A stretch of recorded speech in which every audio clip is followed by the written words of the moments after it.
Hi, thanks for joining me. This is Angie at ChicnScratch, and this is the second video for the double slice layer cake quilt along. I'm so happy I didn't mess that up.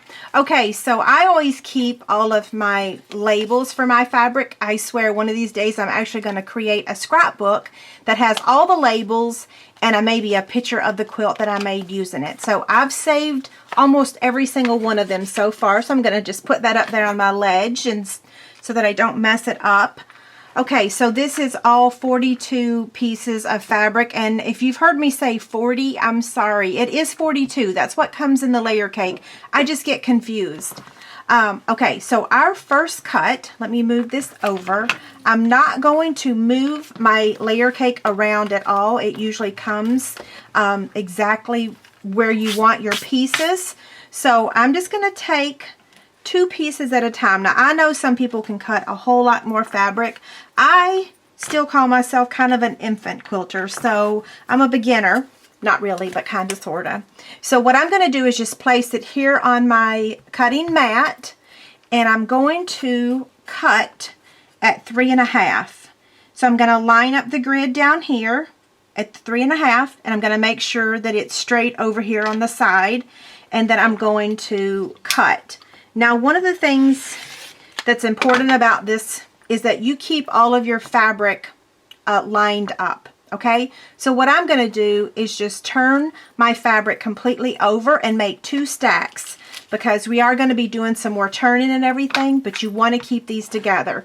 So I'm going to turn that one upside down right there, and this one upside down right there, and then I'm just going to keep proceeding. Because I've turned it upside down, my fabric is going to stay in the same position, like it's still going to line up perfectly. So I'm going to continue to cut all of these at the 3.5 inch mark, and I'll do a few more before I turn off the camera. Okay. I've gotten so used to locking my rotary cutter that sometimes it's a pain to have to unlock it. Okay, 2 more.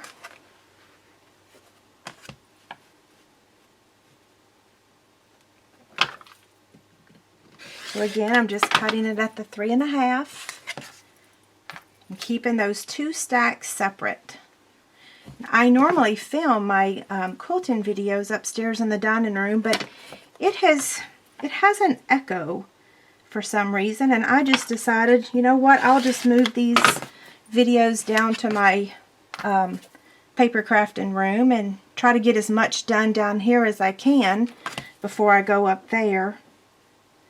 I think my last quilt along I had to do several voiceover videos, so I will try to get as many of these done without the voiceover. Not that the voiceover is bad, it just doesn't seem as personal. Okay guys, so I just realized that my ruler was actually not in the camera view when I was showing you where to cut. So I'm going to re-show this. The 3.5 is down here. Now you can see it, and the 3.5 all the way up here. Sorry about that. I forget that when I'm doing quilting videos, it's very different from doing paper crafting. So I need a much wider space for sewing videos. So again, I'm going to line up the 3.5 down here, making sure it's straight all the way up, and I am stacking these up in different stacks. I'm glad I realized that I wasn't in the camera view before I cut all of them. In the next video, we will take these 2 stacks of fabric and we will continue on. Thanks a lot. Bye.